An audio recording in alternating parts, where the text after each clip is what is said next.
Hello everyone. Compaction soil mechanics का ये topic है, इसको हम देख रहे थे। दो टाइप के मेथड होते हैं कंपैक्शन के, लैब मेथड और फील्ड मेथड। तो लैब मेथड कौन से होता है? स्टैंडर्ड प्रोक्टर टेस्ट और मॉडिफाइड स्टैंडर्ड प्रोक्टर टेस्ट। ये हमने इससे पहले वाली वीडियो में देख लिए थे। इस वीडियो में हम देखेंगे फील्ड कंपैक्शन टेस्ट कौन से होते हैं। फील्ड में सॉइल का कंपैक्शन करने के लिए हम रोलर, रेमर, टेम्पर या फिर वाइब्रेटर्स आदि का उपयोग में लेते हैं। अब कौन सा रोलर किस टाइप की सॉइल के लिए काम में आता है, इस पर ऑब्जेक्टिव क्वेश्चन बनता है। ठीक है, ऑब्जेक्टिव क्वेश्चन आता है इस पर और ज़रूर आता है एग्जाम में, इसलिए आपको अच्छे तरीके से देखना है। अगर आप चैनल पर नए हो तो सब्सक्राइब और लाइक ज़रूर कर दें वीडियो को। सबसे पहला है सीप फुट रोलर। आपसे क्वेश्चन पूछा जाएगा एग्जाम में कि सीप फुट रोलर का उपयोग किस टाइप की सॉइल के लिए करते हैं। तो इसका उपयोग हम करते हैं क्ले सॉइल के लिए और हाईली प्लास्टिक सॉइल के लिए हम सीप फुट रोलर का उपयोग करते हैं। क्ले ऑप्शन में आता है वहाँ पर। ठीक है, क्ले करेक्ट आंसर होगा। Used in earthen dam, nature of work क्या है? अर्थन डैम में हम सीप फुट रोलर का काम में लेते हैं। दूसरा है smooth wheeled roller. Smooth wheeled roller को हम क्रस्ट रॉक में, ग्रेवल, सैंड इनमें काम में लेते हैं। ये रोड कंस्ट्रक्शन वर्क के लिए काम में आता है स्मूथ व्हील्ड रोलर। तीसरा है वाइब्रेटर रोलर। वाइब्रेटर काम में आता है सैंड के लिए, ठीक है, या फिर कोइजन लेस सॉइल के लिए काम में आता है सैंड के लिए। ठीक है, embankment for oil storage tank, इसके लिए वाइब्रेटर रोलर काम में आता है। रैमर और टेम्पर काम में आते हैं ऑल टाइप ऑफ सॉइल्स के लिए, use as narrow place as. पांचवा है प्न्यूमेटिक टैप रोलर। तो प्न्यूमेटिक टैप रोलर होता है, ये सैंड, ग्रेवल और सिल्ट किले के लिए काम में आता है।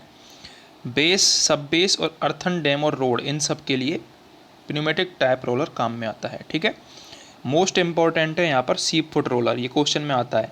ठीक है, और स्मूथ व्हील्ड रोलर ये क्वेश्चन में पूछे जाते हैं, इसलिए दोनों को याद रखना है। सीप फुट रोलर क्ले सॉइल के लिए और smooth wheeled roller crust rock, gravel और सैंड के लिए। अब हम देखते हैं factors affecting compaction of soil. Compaction of soil को कौन कौन से फैक्टर अफेक्ट करते हैं? सबसे पहला है वाटर कंटेंट। ड्राई सॉइल का कंपैक्शन करते समय जैसे जैसे पानी मिलाया जाता है तो इसकी डेंसिटी बढ़ने लग जाती है और पानी की एक मात्रा पर डेंसिटी ऑफ सॉइल मैक्सिमम हो जाती है। ये आपको ग्राफ दिख रहा होगा। ड्राई साइड में ऑप्टिमम, ये ऑप्टिमम मॉइस्चर कंटेंट है, ऑप्टिमम मॉइस्चर कंटेंट।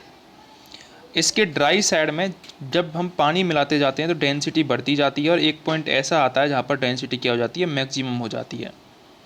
यदि पानी ज़्यादा बढ़ाया जाता है तो डेंसिटी फिर दोबारा से कम होने लग जाती है, अर्थात पानी की एक निश्चित मात्रा पर ही डेंसिटी ऑफ सॉइल मैक्सिमम होती है और ये जो पानी की मात्रा होती है इसको ऑप्टिमम मॉइस्चर कंटेंट बोलते हैं। ठीक है, कंपैक्शन एफर्ट।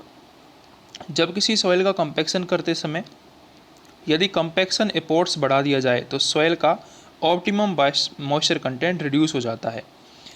ये ऑब्जेक्टिव में काफ़ी बार पूछा गया क्वेश्चन है। ठीक है, आपसे क्वेश्चन कैसा पूछा जाएगा कि यदि कंपैक्टिव एफोर्ट बढ़ा दिया जाए, कंपैक्टिव एफोर्ट बढ़ा दिया जाए तो क्या होगा? ऑप्टिमम मॉइस्चर कंटेंट, ये तो क्या होगा? रिड्यूस हो जाएगा और जो ड्राई डेंसिटी है वो क्या हो जाएगी? इंक्रीज हो जाएगी। ठीक है, इंपॉर्टेंट क्वेश्चन है ये ऑब्जेक्टिव का। कंपैक्टिव एफोर्ट बढ़ा दिया जाएगा तो ऑप्टिमम मॉइस्चर कंटेंट क्या हो जाएगा? रिड्यूस हो जाएगा और ड्राई डेंसिटी क्या होगी? इंक्रीज हो जाएगी। तीसरा है टाइप ऑफ सॉइल। जब किसी मेथड से कंपैक्शन किया जा रहा हो तो कोर्स ग्रेन्ड सॉइल की जो डेंसिटी है वो फाइन ग्रेन्ड सॉइल की तुलना में ज़्यादा प्राप्त होती है। क्या बोला गया है कि कोर्स ग्रेन्ड सॉइल की जो डेंसिटी है वो फाइन ग्रेन्ड सॉइल की तुलना में ज़्यादा होती है, ये आपको याद रखना है। ठीक है, कोर्स ग्रेन्ड के लिए लोअर ऑप्टिमम वाटर कंटेंट की आवश्यकता होती है और फाइन ग्रेन्ड के लिए हायर ऑप्टिमम कंटेंट की आवश्यकता होती है। और यदि ऑप्टिमम कंटेंट हायर होगा तो ड्राई डेंसिटी ऑब्वियसली कम होगी। ठीक है, इसलिए फाइन पार्टिकल्स की, फाइन ग्रेन्ड सॉइल की जो डेंसिटी है वो कम प्राप्त होती है compare to coarse grained soil. ठीक है, चौथा है method of compaction. Same soil के केस में मॉडिफाइड स्टैंडर्ड प्रोक्टर टेस्ट से प्राप्त रिजल्ट स्टैंडर्ड प्रोक्टर टेस्ट से हायर होते हैं। जो मॉडिफाइड प्रोक्टर टेस्ट मैंने बताया था उससे उसके रिजल्ट स्टैंडर्ड प्रोक्टर टेस्ट से हायर होते हैं। अब हम देखते हैं कंपैक्शन एनर्जी रेशियो, ये क्या होता है? जब किसी सॉइल का compaction modified standard proctor test से किया जा रहा हो तो स्टैंडर्ड प्रोक्टर टेस्ट की तुलना में ज़्यादा एनर्जी की ज़रूरत होती है। कंपैक्शन करते समय required energy weight of hammer गुणा फॉलिंग हाइट गुणा नंबर ऑफ बिलोज गुणा नंबर ऑफ फिलिंग लेयर के द्वारा ज्ञात की जाती है। मॉडिफाइड प्रोक्टर टेस्ट और स्टैंडर्ड प्रोक्टर टेस्ट का जो एनर्जी रेशियो होता है उसको ही कंपैक्शन एनर्जी रेशियो कहते हैं। ठीक है, अब यदि आपने मॉडिफाइड प्रोक्टर टेस्ट पढ़ा हो तो मैंने आपको बताया था इससे पहले वाली वीडियो में, स्टैंडर्ड प्रोक्टर टेस्ट और मॉडिफाइड प्रोक्टर टेस्ट, इन दोनों का डिफरेंस एक बार फिर बता देता हूँ मैं। इसमें 2.6 किलोग्राम का हैमर होता है स्टैंडर्ड प्रोक्टर में, और मॉडिफाइड में होता है 4.9 किलोग्राम का। ठीक है, इसमें 310 mm की हाइट से गिराया जाता है वो, और इसमें 450 mm की हाइट से गिराया जाता है। 3 बिलोज होते हैं और इसमें 5 बिलोज होते हैं। 25 बार बिलो और 25 बार बिलो, 3 लेयर होती हैं, और इसमें मॉडिफाइड प्रोक्टर टेस्ट में 5 लेयर होती हैं। बाकी मोल्ड से हमको 10 सेमी का दोनों में मोल्ड होता है, उसमें डिफरेंस नहीं है। 1000 सीसी का वॉल्यूम होता है, वो भी डिफरेंस नहीं है। तो कंपैक्शन एनर्जी रेशियो क्या हो जाएगी, 4.9 हैमर गुणा हैमर की जो हाइट है 45 गुणा blows 25 into layer 5 upon standard proctor test का hammer 2.6 kilogram into height 310 mm या फिर 31 सेमी इंटू 25 इंटू 3 लेयर। तो यहाँ से रेशियो निकल के आ जाएगा 4.50। ये ऑब्जेक्टिव क्वेश्चन में डायरेक्ट पूछा जाता है, इंपॉर्टेंट है। ठीक है, ऑब्जेक्टिव क्वेश्चन में डायरेक्ट पूछा जाएगा कि कंपैक्शन एनर्जी रेशियो क्या है। Modified standard proctor test upon standard proctor test का जो रेशियो है वो है 4.50।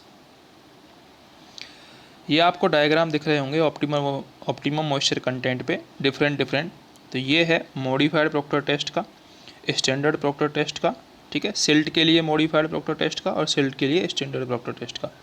मॉडिफाइड प्रोक्टर टेस्ट की जो वैल्यू है वो हमेशा ज़्यादा होगी स्टैंडर्ड प्रोक्टर टेस्ट से।